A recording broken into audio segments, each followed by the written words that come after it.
Okay.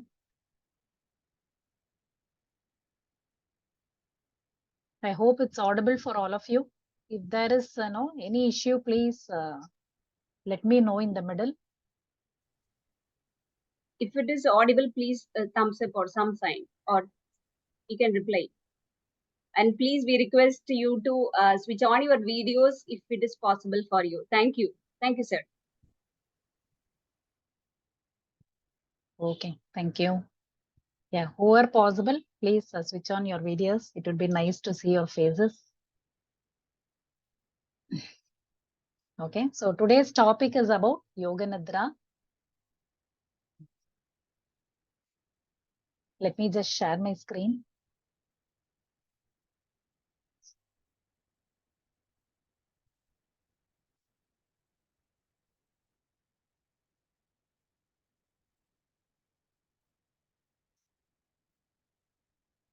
Is the presentation visible? Okay, thank you.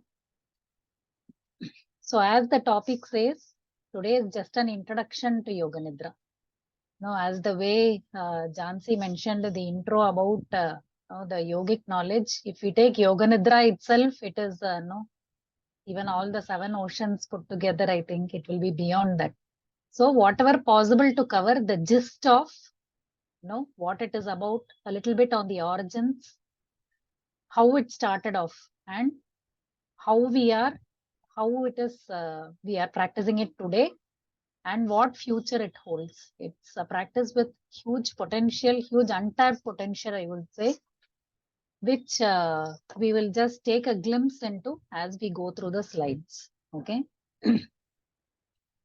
So with this, okay. So the first question about on this topic is, on a daily basis or whenever we are taking time off or not working, are we really relaxing? Yes or no? Anyone can answer?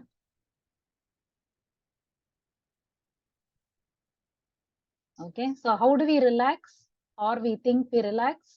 Just lie down on a sofa or a recliner and just close your eyes, right? Or most preferred, I think, for most of us, just whenever you feel like shutting down, just have a hot cup of coffee, right? Or nowadays, all the children binge watching all the shows. Okay, I don't know if it's relaxing. I think it's adding more tension because they have to finish so many seasons and episodes, right? Or gaming, and all this put together, huge hoard of technology we have, which we think we are relaxing ourselves by getting into all of these. Okay, but what Swami Satyananda, of who founded the Bihar School of Yoga, what he says is, these are all only sensory diversions. These are not giving relaxation in the true sense as it should be. Okay, we are just taking our mind off maybe our routine things. Or sir, all of you, can you please be on mute? There is some background noise.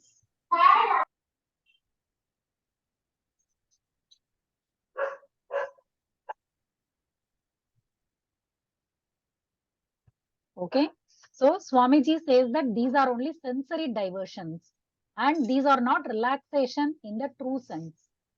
Even when we go to sleep also, we can include in this. Okay, we think we are relaxing, but it is not so.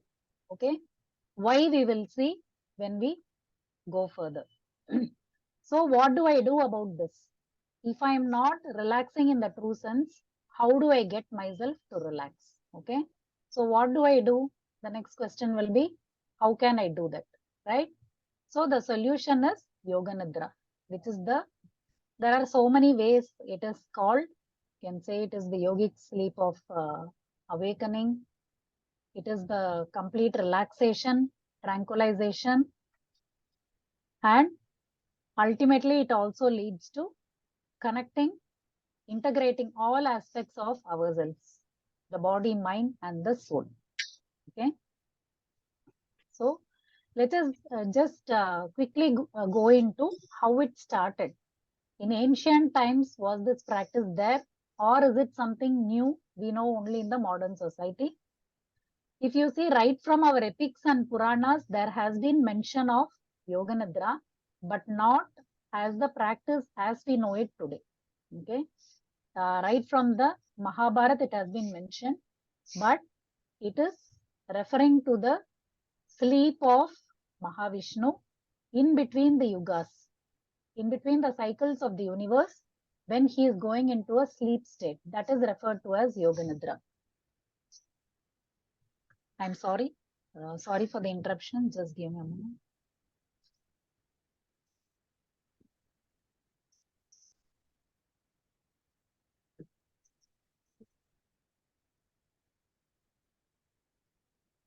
Sorry. And in if you take the Markandeya Purana, Devi Mahatmyam, which is a very popular text, talks about a goddess named Yoganidra. Okay, so there is an interesting story behind this goddess. Okay, so Vishnu is lying down. You can see in the picture here. So actually, Vishnu is lying down in the milk of ocean, completely in a state of Yoga Nidra. Okay, completely relaxed and sustaining the universe. So at that time, what happens? Two demons, and we all know that from Vishnu's navel, a lotus comes up with Lord Brahma seated on it, right? So at that time, suddenly at one point of time, two demons named Madhu and Kaitaba come out of Vishnu's ears and they try to attack Brahma. So Brahma is requesting the goddess Yoganidra, who is within Vishnu's eyes and who is making him get into that divine sleep, to come out so that Vishnu can destroy the demons. So the goddess comes out, awakens, and Vishnu proceeds to kill the two demons. So what it indicates is that goddess Yoganidra is considered both as one who gives a peaceful sleep and also one who enables us to awaken the energy or the Shakti within.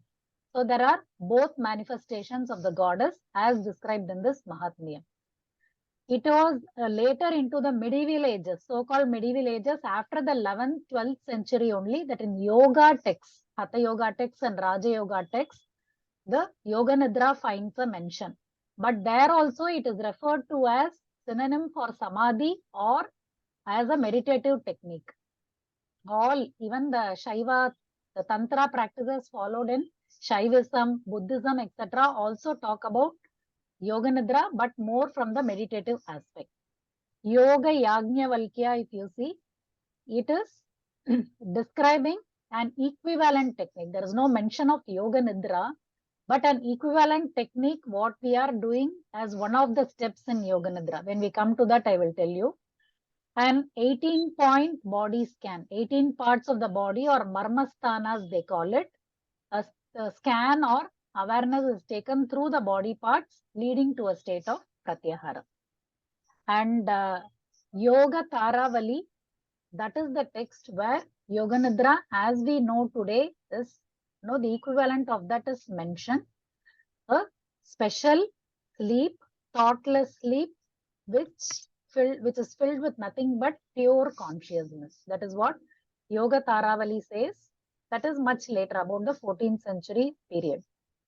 And after that, Hatha Yoga Pradipika also mentions about this, that one should get into Kechari Mudra and be able to sustain it for a longer period of time to go into the state of Yoga Nidra. Again, everywhere here, Yoga Nidra is talked about as a state and not as a specific practice.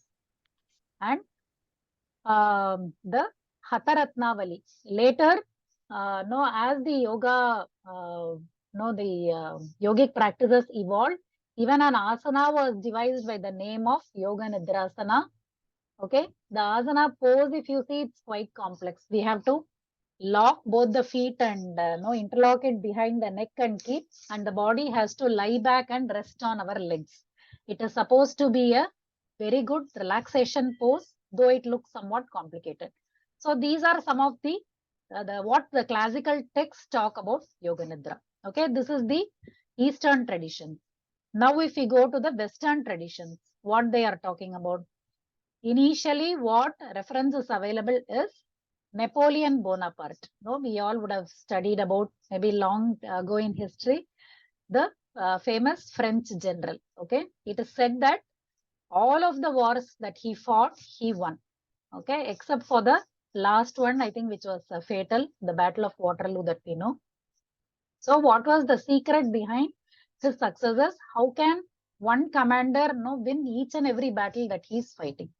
So, when they try to understand that, what they came to know is that in the midst of the battle, when the battle was going on in complete fury, what he will do is, if the battle is going on the reverse side, like if there is an apparent loss for his army, what he will do is he will suddenly go out of the battlefield, retire to his tent, and relax there for 20 minutes and then come out. Once he comes out and fights, it will definitely be victory for him. Okay. And they say that what he practiced during that 20 minutes is something similar to the yoganidra that we know today. Okay. And after that, 19th, 20th century, the West came up with several relaxation techniques, many of which have parallels to yoganidra: progressive muscle relaxation, repose, getting the power through repose. Then what was, I think the Dennis Boy's yoga of waking sleep was very popular during that times. And it is equivalent to the... Sashireka, 1 minute. Yeah. Please, someone mute yourself.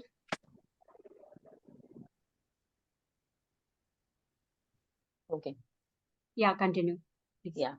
And the first laboratory observation using the electroencephalogram, EEG, was done with Swami Rama. Okay, that was also done in the US only. After going into yoganidra practice, someone was giving instructions with all the steps that we will see. They were recording the brainwave pattern using EEG and how the state of consciousness is moving through the different waves, from beta waves to alpha, to theta and even delta.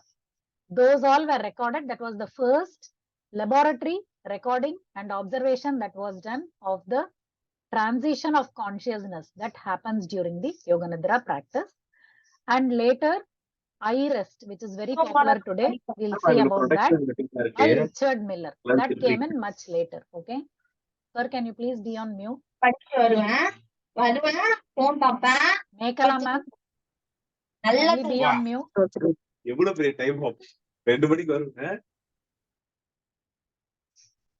Okay, so these are what the West came up with, the techniques similar to yoganidra.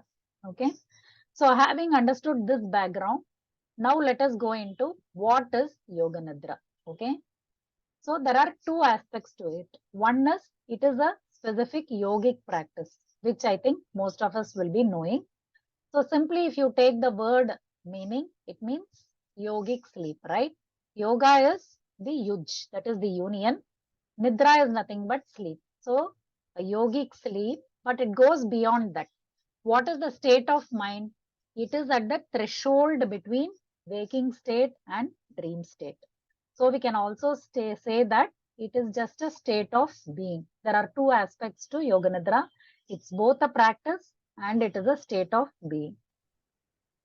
Though we will look at the details of the practice, what are all the steps we follow and all that, the experience that each one will undergo while doing the practice is highly subjective, and the way the experience will be felt will be different for different people. Okay, so for those who are deeply tensed or full of anxiety, always running around, who just want to get a deep sleep, it will be nothing but a deep, refreshing sleep.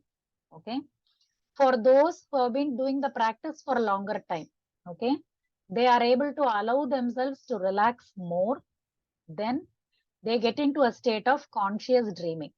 They will be able to get into the deeper layers of the mind and start seeing visions there. And this is called psychic sleep. The highest state is sleepless sleep. Okay. one is on the threshold between we are neither fully introverted nor extroverted. We are somewhere on the borderline between that. And it is the highest level of consciousness that one will gain access to at that point of time.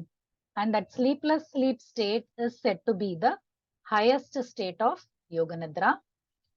And the practice, as we will see, is a very, very systematic and scientific technique. There is a lot of scientific background and scientific backing, and it has been proved. The effectiveness, both of the practice and the results have been researched a lot and proved. Okay. So, who came up with the practice? Okay. In India, Swami Satyananda Saraswati, who founded the Bihar School of Yoga, founded the technique of Yoganidra as we know today. Okay, earlier we saw before this was somewhere in the 1960s. In the early 1960s, he devised this practice. தம்பி அந்த He bed was தூக்கி மேல both போட்டுரு a yoga practitioner and he was also a tantric yogi. So he knew all the tantra shastras. அந்த home bed எடுத்து bed மேல bed போட்டு Ekala ஓரமா ma'am, போட்டுரு நம்ம பெட் Ekalai எடுத்து ma'am, போட்டுரு please be on mute, ma'am. Okay, so he knew both yoga and the tantras. So with the knowledge of that, he did extensive study, but he wanted to simplify whatever the details of rituals were given in the tantras. So he took out only the essence of that and came up with the systemized practice of yoganidra as we know today.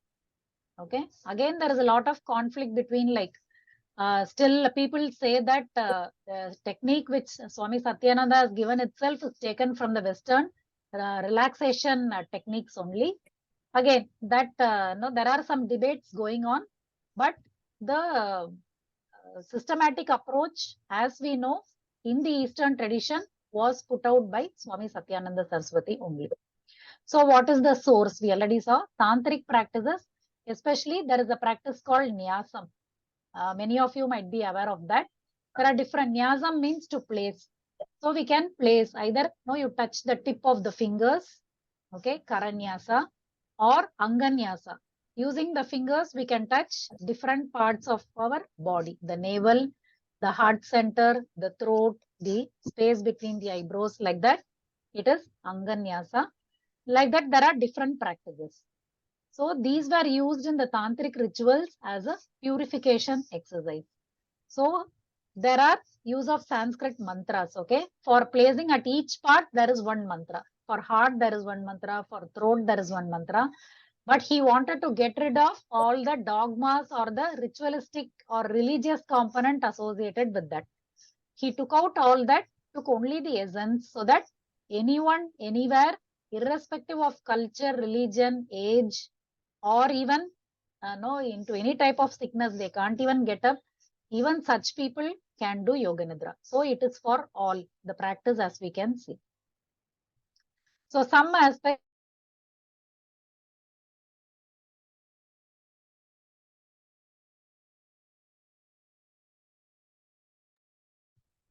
Can you hear me?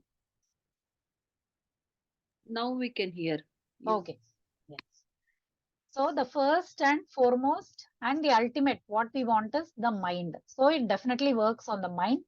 We get access to the deeper layers of the mind during the practice. We all know that psychology as well as Vedanta and yoga talk about parallel concepts of the conscious mind.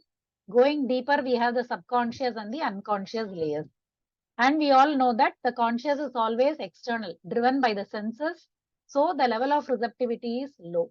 So by going deeper, gaining access to the deeper layers in this practice, we are trying to increase our level of receptivity in order to do so many things. What are those things also we will see. Then tensions, okay, which I think, no, even before you came and sat down in this, definitely during today, the course of today, all of you might have heard this word so many times, right? From a small LKG child till elders, I think all use this word stress or tension on a daily basis. So here in yoga, we are talking about threefold tensions. First is only what we experience in our body. No, the pain that we, physical pain. which is the muscular tension.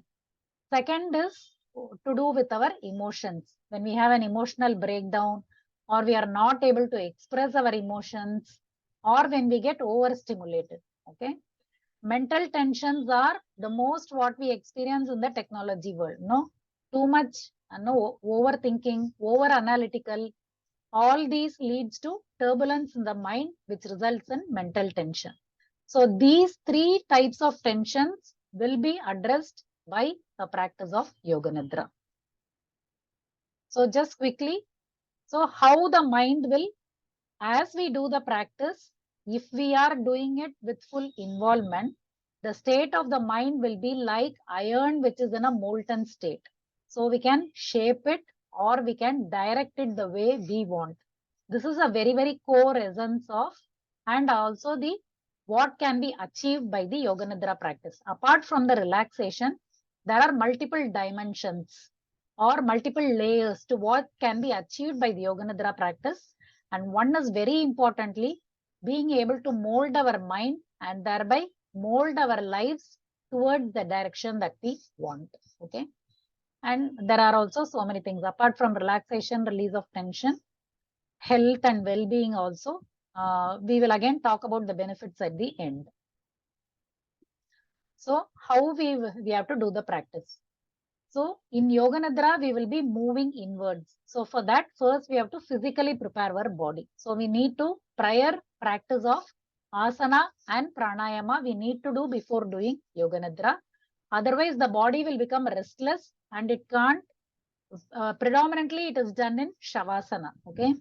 Many people can't lie down even 15-20 minutes in Shavasana. So it is important to prepare the body, release any stiffness before doing the practice. And it is best to do with Guru's guidance. Though after sufficient practice, one can even do with a recording. Like any other yogic practice, preferably on empty stomach. And there are varied practices to suit the varied types of practitioners and the varied needs that people are looking for. And we can either do as an individual practice or in a group, and everything to be kept at an optimum. The temperature, it should not be too windy. Basically, the intention is that there are no external disturbances, because all the sensory distractions we will be cutting off. We will only be listening to the instructions and doing the practice.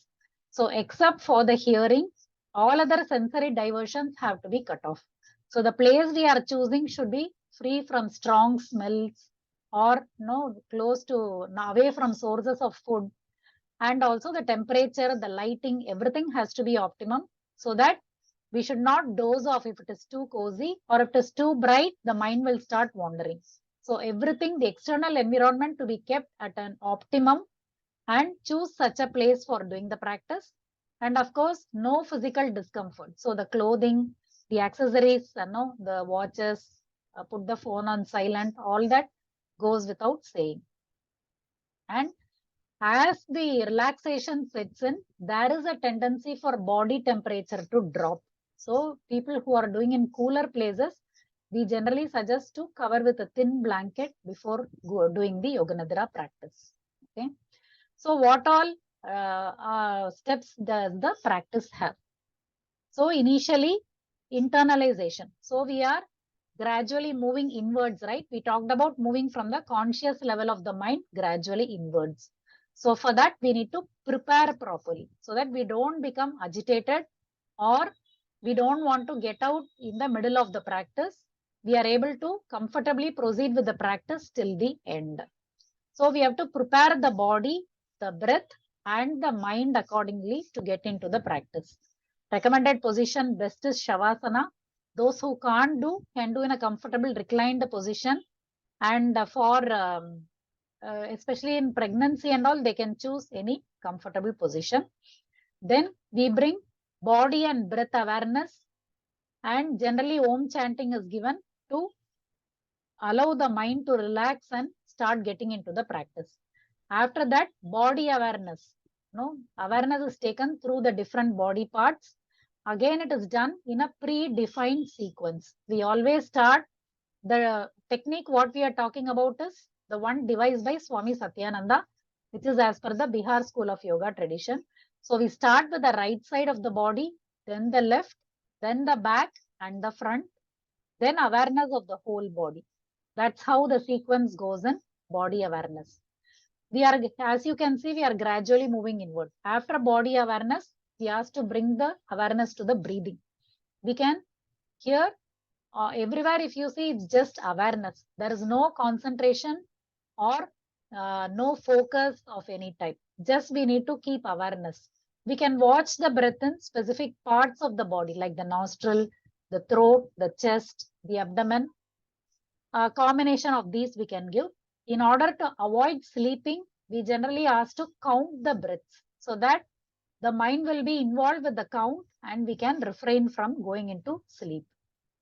And after that, visualization. I didn't talk about resolve. I'll come to that. After that is visualization, which is a very important step where again, the level of practices are varying. A very simple practice to very advanced practices are there.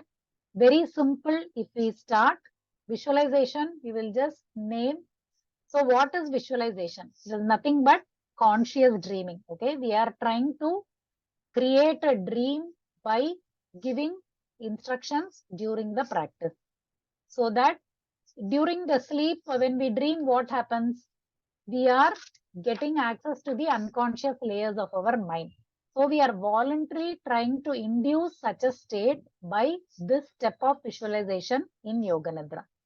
So all of our life experiences, each and every event, incident or emotion expressed or mainly emotions not expressed will leave an impression upon our mind, and they say that it is stored in the form of symbols. Okay, one symbol is a condensed representation of a vast amount of memory or information.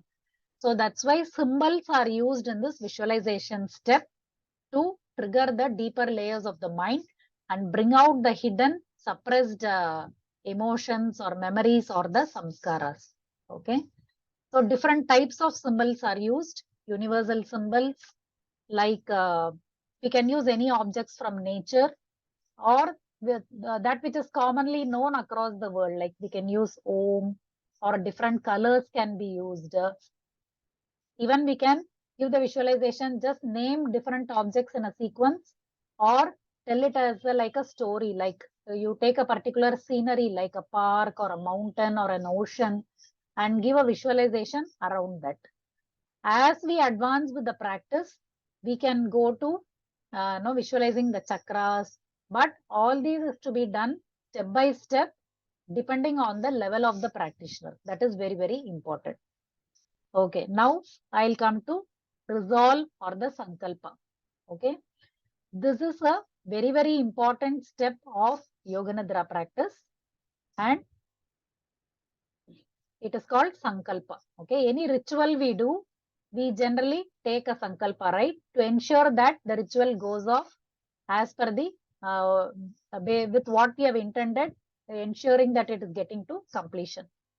So like that, here we take a sankalpa, but here it is towards training our mind and restructuring our personality.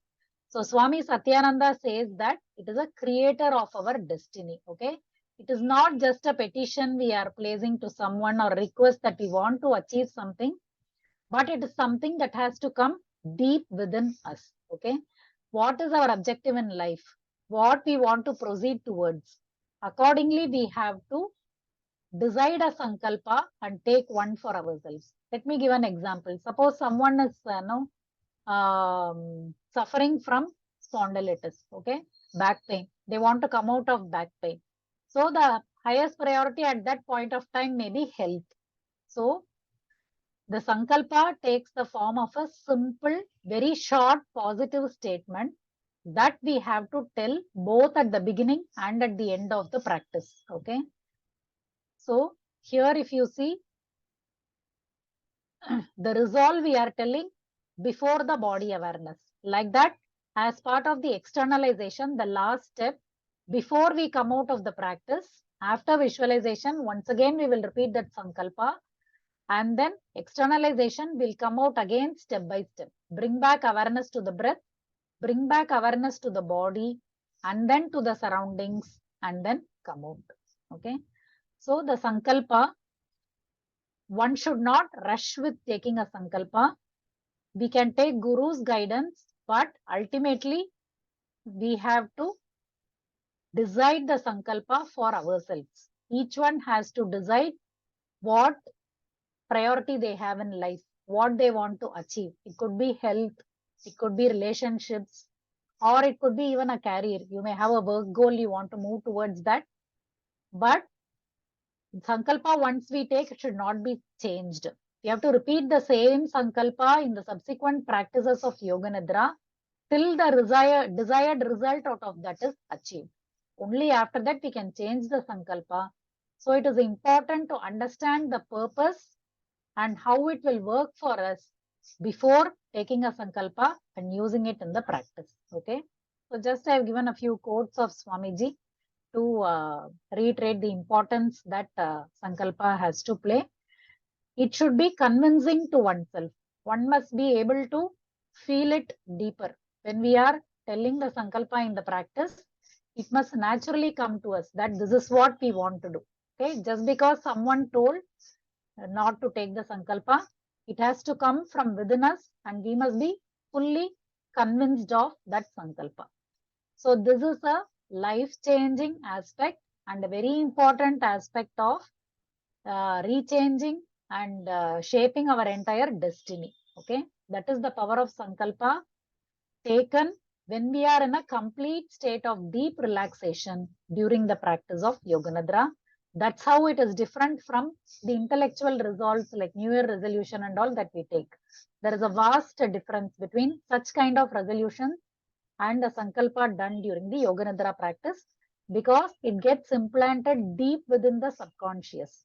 The subconscious is like an obedient disciple. That's why we say it has to be a very short. It will understand only simple words. So only 3-4 words. I am healthy, I am happy, or I am pain free, like that. It will start directing the conscious mind to start acting in the directions towards the path that we want to proceed. Okay. Again, the practice proceeds in steps. Okay. The practice we will be doing today is a very basic practice. With practice, we have to gradually go into the advanced stages, go to intermediate and then advanced stages. As I told, visualization, we can start with universal symbols, then go deeper. Like we can visualize doing asanas or pranayama, and even the awareness of body. We start with the external body parts, but advanced practitioners even go into understanding as if the body is a glass sheath and they are able to see the organs within. That kind of visualization also they are doing in the advanced practices. But everything, it has to be done very carefully because it should not cause any negative trigger. That's why it is essential that one has to be sufficiently prepared to do the practice accordingly, take up the level of practice accordingly. Okay. So how we should proceed with the practice?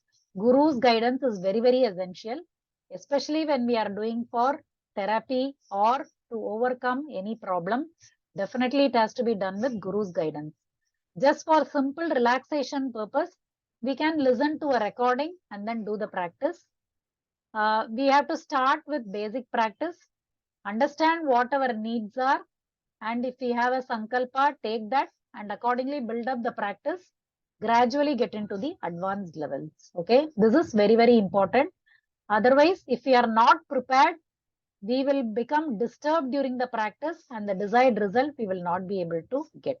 Okay, so the yoga nidra technique that we saw, different schools have adopted in different ways today. There are so many variations that is available today. Two popular techniques are NSDR. If you know Google lot, you can read about this. They call non-sleep deep rest. But the underlying principle, if you see, is what we see in yoga nidra only. Then eye rest is another extensively used in the US, especially in the US Army. They are using it to the soldiers who have gone to war and they come back with lot of trauma. To address the trauma and to help them come out of that, we are extensively using the eye rest technique.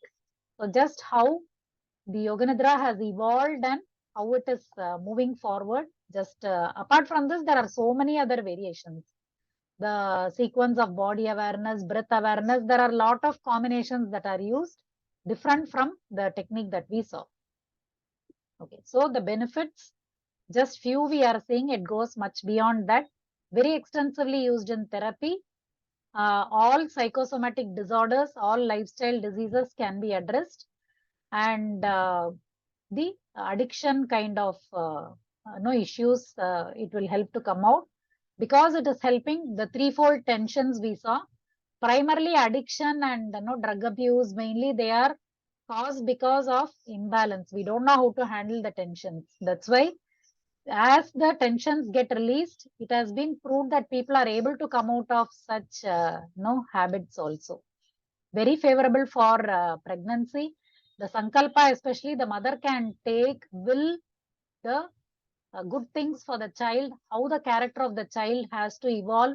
Like that, the mother can will as a sankalpa during Yoganidra. Also for delivery. If they want a safe delivery, they can take a sankalpa like that. It has been proven very, very effective. And needless to say, by releasing the tensions, we can address stress in a better way, more creativity. By visualization, the deep-rooted samskaras can come out. And we are preparing more towards going into meditation as the mind is, consciousness is getting prepared. Introspection, understanding our feelings better. Applications of Yoganidra, again, similar to what we saw only. Psychosomatic disorders, even it is being used as an advanced psychiatric tool nowadays. Lot of Western countries, they are using it as a complementary therapy in addition to the medical management, in addition to the psychiatric management also. And creative discoveries. Even they say that Newton, Mozart, all of them, they were in deep state of relaxation when they came up with such wonderful inventions and discoveries. And learning and education is again a huge potential for future, because in the state of Yoganidra, the learning can happen much faster. It has been proven. Even Swami Satyananda has done a lot of experiments with his own disciples about the learning aspect. He has taught his disciples, even texts like Bhagavad Gita, all the Puranas, different languages, using Yoganidra technique.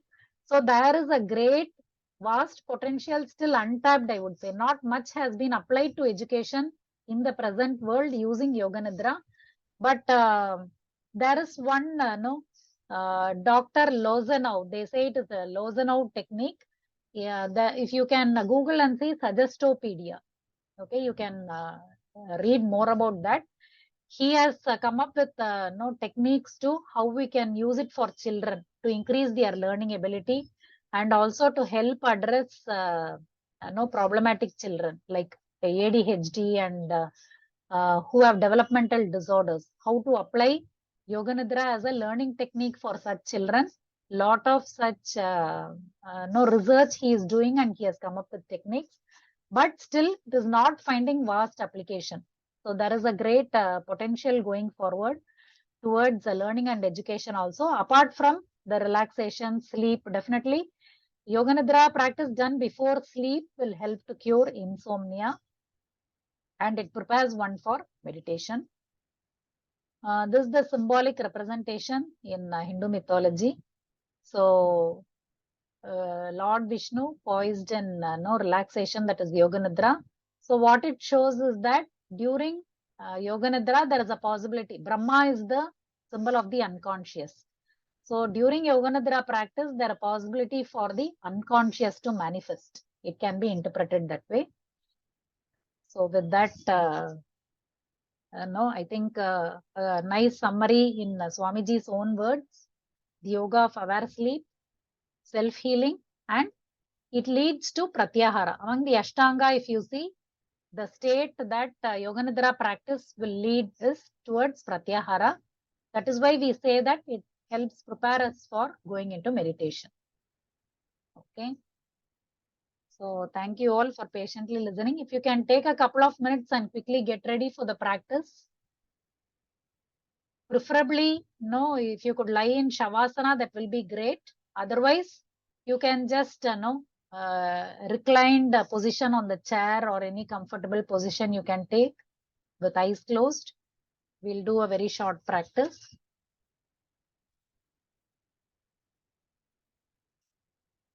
Please mute everyone.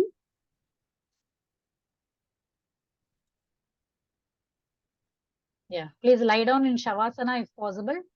Otherwise, a seated reclined position with your eyes closed. Just take 1 or 2 minutes to prepare yourself.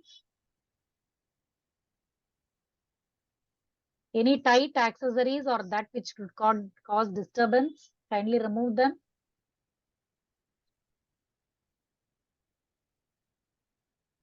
Stretch your arms and legs comfortably away from your body. Keep the palms facing upwards.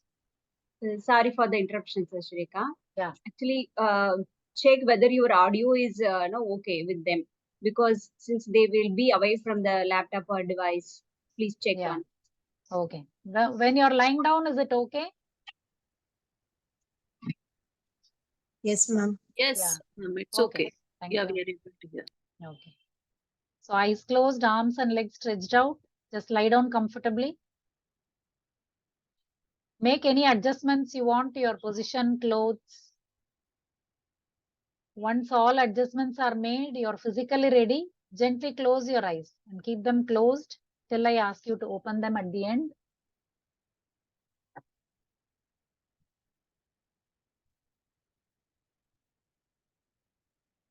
Give yourself a couple of moments to become calm and steady. Say to yourself mentally, I'm going to practice yoganidra. I am fully aware. I will not sleep.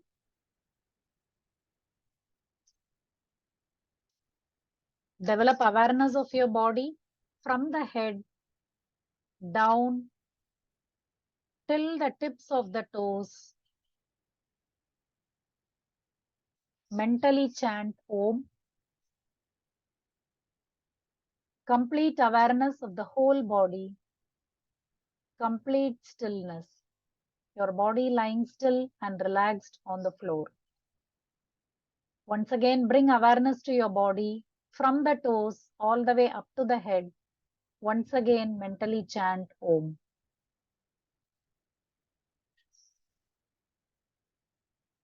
Complete awareness of the whole body. Just be aware that you're breathing. The breathing is going on naturally in its own rhythm. Become aware of the fact that you're going to practice yoganidra.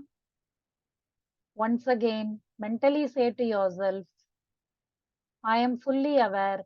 I will not sleep. I am going to practice yoganidra. Now we begin moving the awareness through the different parts of the body. There is no physical movement here.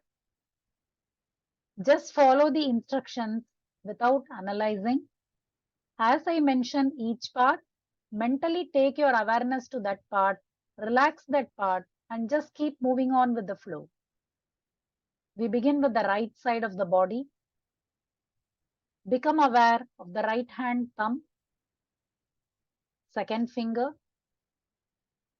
third finger, fourth finger, fifth finger, right palm, back of the hand, wrist, lower arm, elbow, upper arm, right shoulder, armpit, the right waist, hip, thigh, kneecap, calf muscle, the right ankle, heel, sole of the foot, right big toe, second toe, third toe, fourth toe, fifth toe, all the toes together, the complete right side of the body.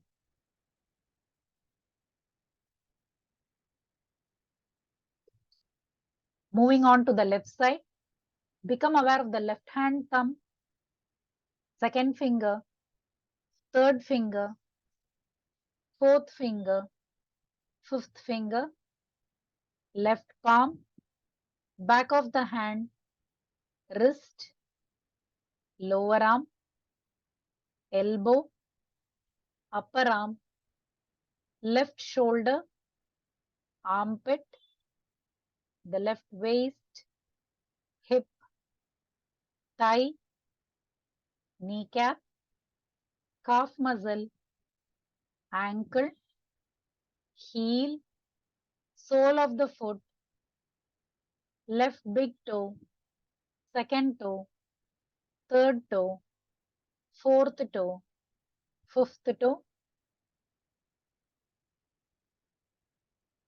the full left side of the body.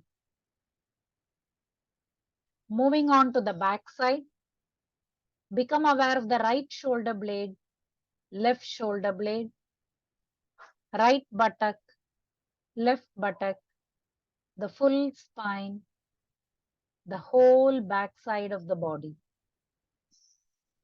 Moving on to the front, go to the top of the head.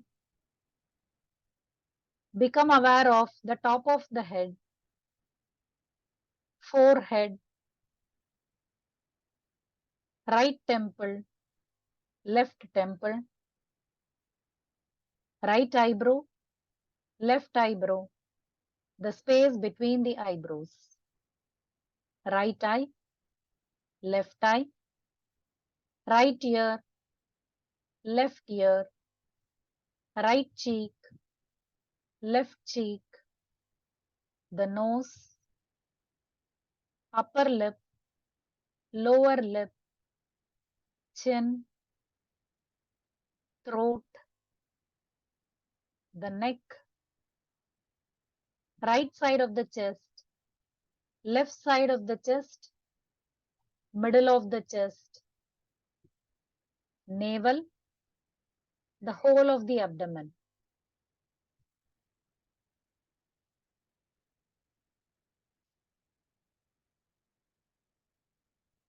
Become aware of both the legs together, both the arms together, the full back side of the body, the full front side, abdomen, chest, the full head, all together, the whole body together, the whole body together.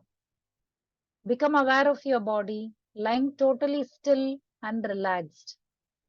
No movement, just completely relaxed, lying still on the floor in this room. Try to visualize this image of the body in your mind.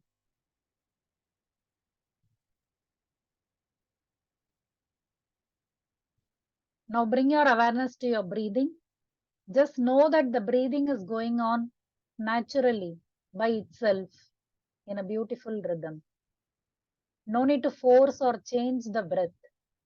Just watch the breath as it enters the body through the nostrils and again out of the body through the nostrils. Trace the flow of the breath from the nostrils. It flows in through the nostrils and up to the chest. You can observe there is a very mild rise of the chest as you inhale. And as you exhale, the breath flowing out from the chest through the nostrils, there is a very subtle fall in the chest. Keep your awareness on this subtle movements happening in the chest with each breath. Start counting your breaths backwards from 11 to 1. Like 11 inhale, chest rising. 11 exhale, chest falling. 10 inhale, 10 exhale, like that. Continue with the count till you reach 1. Count backwards at the pace of your own breath. Complete awareness on the breathing, the chest movements, and the count. Please do not sleep. Continue with complete awareness. on the breath, the count, and the movements in the chest. Go on till you reach 1. Even if you miss the count, just start again from 11 and go till 1. Just keep on with full awareness and without sleeping.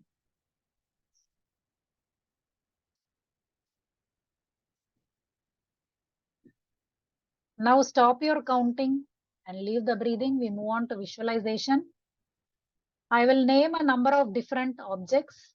Try to develop a vision of them. Try to imagine them to the best possible, giving full with your full feeling and intensity to the extent possible. And just keep moving on with the flow. Burning candle, burning candle, very heavy rain, very heavy rain, a hot desert, hot desert, snow-capped mountains, snow-capped mountains, a beautiful sunrise, a beautiful sunrise, clear blue sky, clear blue sky, white clouds in the sky, white clouds in the sky, birds flying across the sky, birds flying across the sky,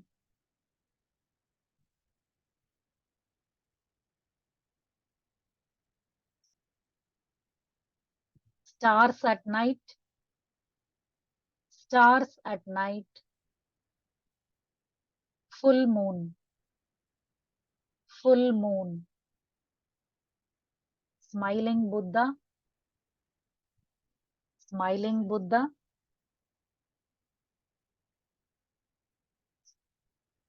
the vast endless ocean, the vast endless ocean, waves splashing on the beach, waves splashing on the beach,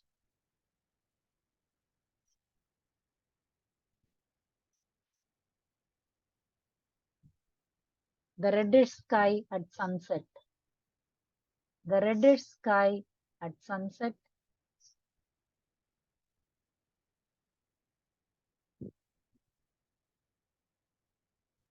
a quiet corner of a garden, a quiet corner of a garden. Now relax all efforts. Bring your awareness back to your breathing. Just watch the breath. Bring your awareness to your body, lying still and relaxed on the floor. Become aware of your body from head to toe. Mentally chant Om 3 times.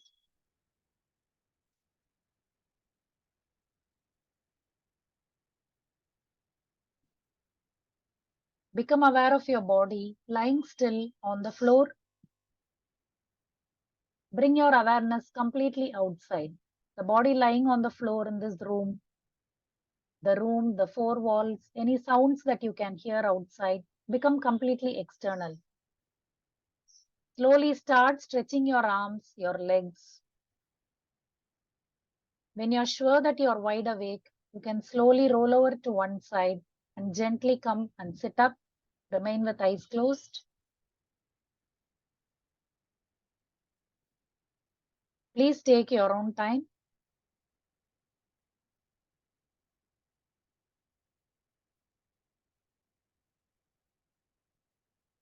Once you are fully awake and you are in a seated position, you can gently rub the palms, do palming, and open your eyes. The practice is now complete. Thank you.